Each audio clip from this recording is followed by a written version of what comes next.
محترم بیگ صاحب، عمر اکبر گنائی صاحب، vice chancellor central university professor عبدالواحد قریشی صاحب، دیگر حاضرین اور میرے سامنے بیٹھے خواتین و حضرات، السلام علیکم۔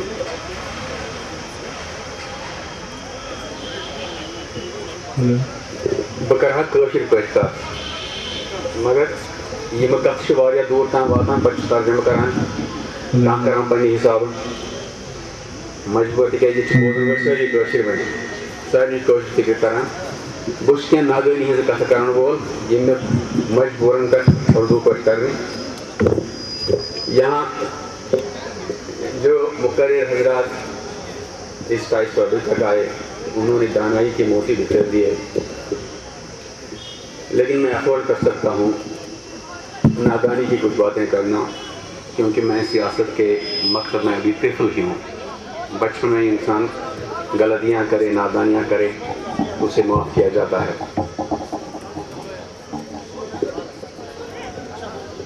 میں فیاض صاحب کو مبارک دیتا ہوں، انہوں نے یہ پیس کانفرنس یہاں منعقد کی۔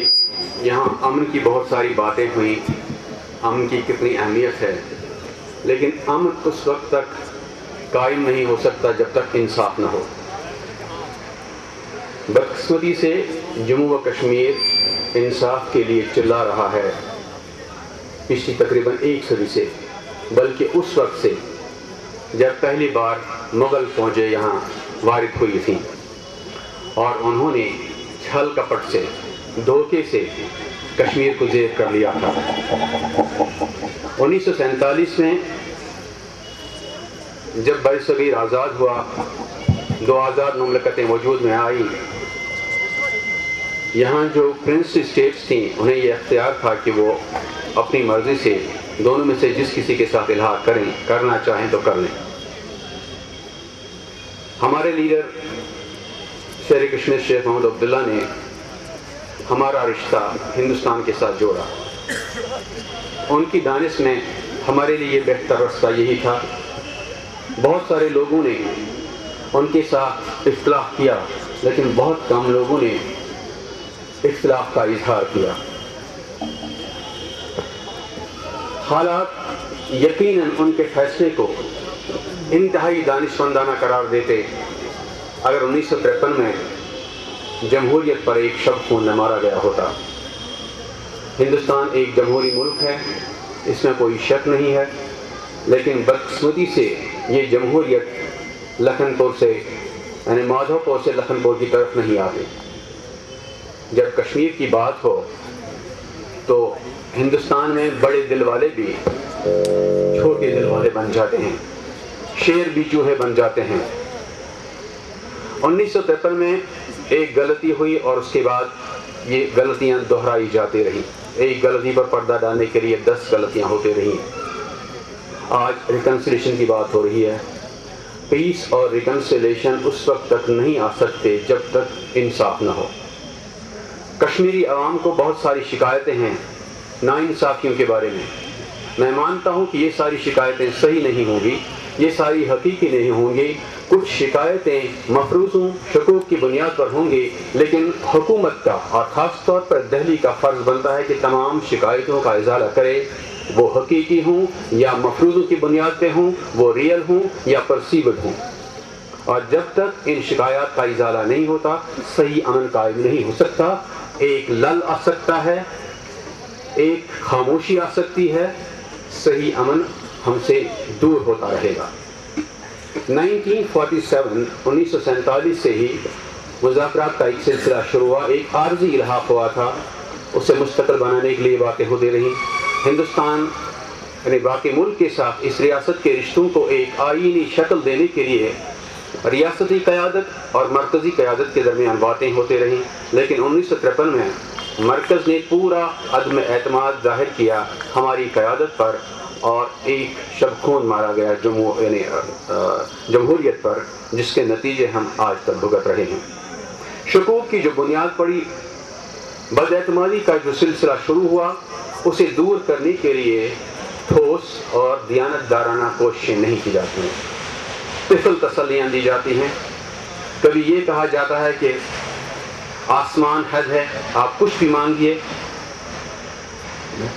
یعنی برکینا فاسو سے لے کر یہاں کے ہمارے سینٹر ہوٹل تک ہر جگہ ملک کی قیادت نے ہمیں یہ تسلی دی کہ آپ صرف ان نوجوانوں کو تشدد کا راستہ اختیار کرنے سے، تشدد کا راستہ ترک کرنے پر آمادہ کیجیے.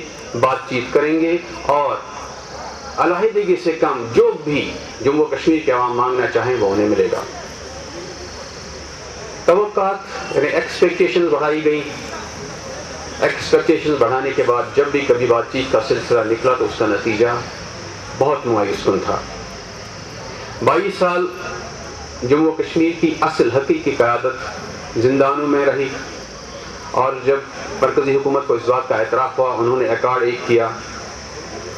فخر کشمیر مرزا محمد عبدل بیگ ایک طویل مذاکرات کے سلسلے کے بعد ان کے اور پاک تصارفی کے درمیان جو ہوا ایک معاہدہ وجود میں آیا، لیکن صرف 1-1.5 سال کے اندر مرکزی قیادت نے اس پر پانی پھیر دیا، اسے توڑ دیا. جیسے دستاویز الحاق جن شرائط کی بنیاد پہ ہوئی تھی وہ شرائط توڑ دیے گئے. 1952 میں ایک اگریمنٹ ہوا، وہ توڑ دیا گیا. 1975 میں ایک ایکارڈ ہوا، وہ توڑ دیا گیا. اور پھر راجیو گاندھی اور فاروق عبداللہ صاحب کے درمیان ایک ایکارڈ ہوا، وہ بھی توڑ دیا گیا. اور پھر 1989 میں جب یہ مسلح بغاوت شروع ہو گئی یہاں، اور اس وقت بھی جگموہن صاحب کو گورنر بنا کے فاروق صاحب اور نیشنل کانفرنس کو ایک طریقے سے الگ کر دیا گیا اس مین اسٹریم پالیٹکس سے. انہوں نے پہلے کہا تھا کہ اگر جگموہن کو گورنر بنایا جاتا ہے تو میں مستعفی ہو جاؤں گا. اور ان سب کارنامے جو برے کارنامے، ان میں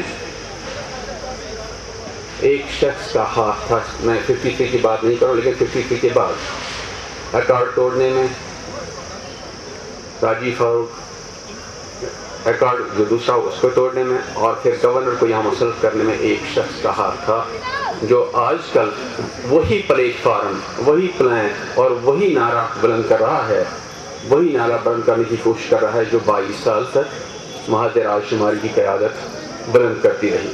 یہ سب کشمیری عوام کو دھوکہ دینے کے لیے ہے. مجھے بہت افسوس ہو رہا ہے، میں پچھلے 30 برسوں سے اس سیاسی میدان کے کنارے پر تماشا دیکھ رہا تھا. صرف 3 برسوں سے اس میدان میں اترا ہوں اور بہت مایوسی ہوتی ہے. بہت کم لوگ دیانت داری کی بات کرتے ہیں.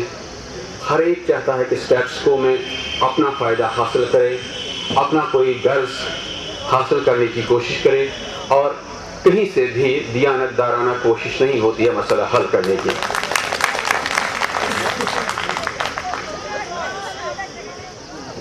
اگر مرکزی قیادت دیانت دار ہے، مخلص ہے یہ مسئلہ حل کرنے کے لیے، تو ہم آئین ہند کے تحت، آئین ہند کی حدود کے اندر بات چیت کر رہے ہیں، اور آئین ہند کی حدود کے اندر جو ہماری آج تک مرکزی قیادت کے ساتھ جتنے بھی معاہدے ہوئے ہیں ان کے اندر ایک نئی شروعات کرنا چاہتے ہیں. لیکن مجھے نظر نہیں آتا کہیں سے مخلصانہ کوششیں نہیں ہو رہی ہیں. جب آسمان حد ہے وہ بات ہوئی، اس کے بعد ایک نئی شروعات ہوئی جب پرائم منسٹر منموہن سنگھ یہاں آئے. انہوں نے کچھ ورکنگ گروپس بنائے. ورکنگ گروپس کو جب رپورٹ دینی تھی،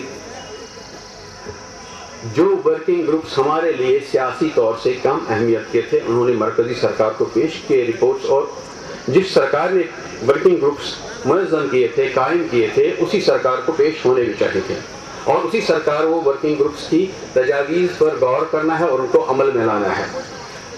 جتنے بھی ورکنگ گروپس کی سفارشات مرکزی حکومت کو پیش کی گئی ان پہ کوئی عمل ابھی تک نہیں ہوا، کوئی بات نہیں ہوئی ہے، وہ ان کے پاس پڑی ہیں.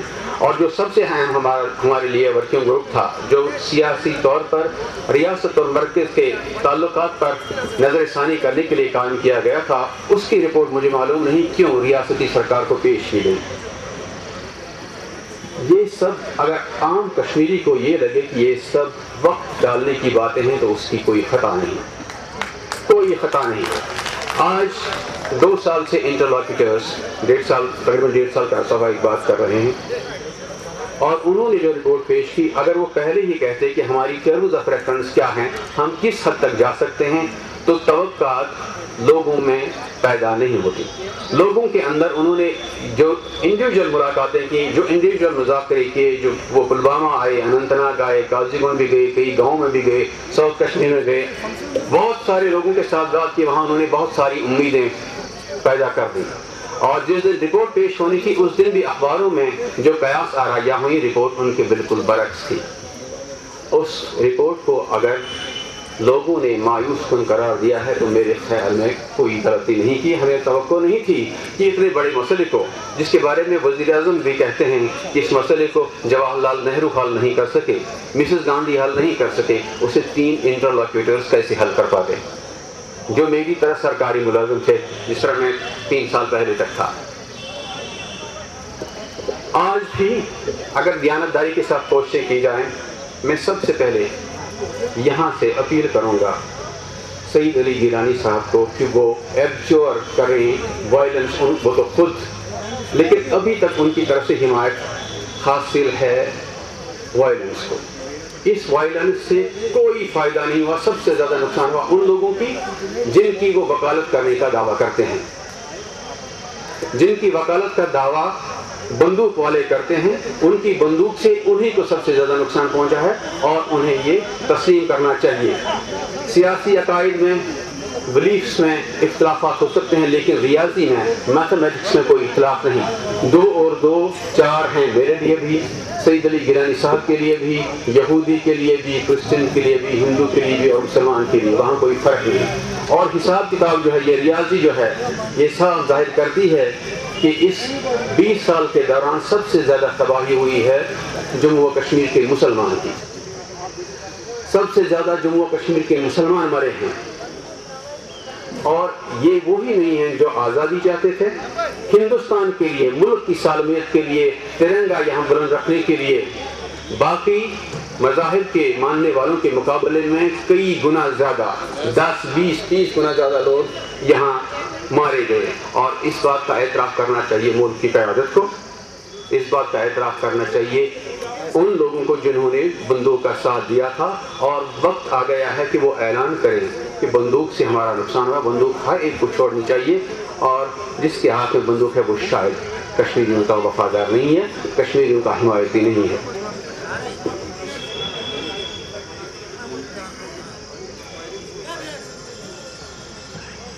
یہاں سکینہ جی نے بات کی, ڈرگ ایڈکشن بہت تیزی سے پھیل رہا ہے.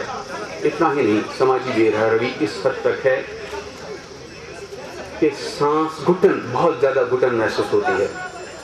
اور افسوس اس بات کا ہے کہ کسی طرف سے بھی جو لوگ با اثر ہیں, جو با اثر سیاسی قیادت ہے, مذہبی قیادت ہے, ان کی طرف سے اس کی بات نہیں ہوتی.